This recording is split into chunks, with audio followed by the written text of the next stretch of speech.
നമസ്കാരം. എന്റെ വാർത്തയിലേക്ക് സ്വാഗതം. വയനാട് ദുരന്തം ഒരു വർഷം കഴിഞ്ഞ സാഹചര്യത്തിൽ സർക്കാർ പറഞ്ഞ ടൗൺഷിപ്പ് എവിടെ എന്ന ചോദ്യവുമായി എത്തിയിരിക്കുകയാണ് യൂത്ത് ലീഗിന്റെ നേതാവ് പി.കെ. ഫിറോസ്. ടൗൺഷിപ്പിനെ കുറിച്ചൊരു വ്യക്തമായ വിവരണമെങ്കിലും നൽകിയാൽ 1 കോടി രൂപ നൽകാമെന്നാണ് പി.കെ. ഫിറോസ് പറയുന്നത്. ഈ മാസം ചൂരൽമലയിൽ നിന്ന് കളക്ടറേറ്റിലേക്ക് ജാഥ സംഘടിപ്പിച്ചിട്ടുണ്ട്. വലിയ സമരത്തിലേക്കാണ് കാര്യങ്ങളുടെ പോക്ക്. ലീഗാണ് ഇതിന് നേതൃത്വം നൽകുന്നത്. ലീഗ് മുൻകൈയെടുത്ത ഭവന നിർമ്മാണം പുരോഗമിക്കുകയാണ്. യൂത്ത് കോൺഗ്രസ് പിരിച്ചെടുത്ത പൈസ കൃത്യമായി ബാങ്കിലുണ്ടെന്ന് രാഹുൽ മാങ്കൂട്ടത്തിൽ തെളിവ് സഹിതം പറയുന്നുണ്ട്. ലീഗ് മുൻകൈയെടുത്ത ഭവന നിർമ്മാണം പുരോഗമിക്കുകയാണ്.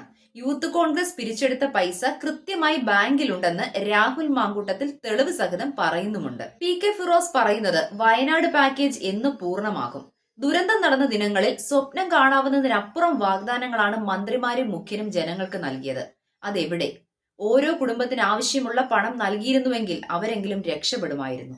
വെള്ളത്തിനൊപ്പം വാഗ്ദാനങ്ങളും ഒലിച്ചുപോയി എന്നതാണ് സത്യം.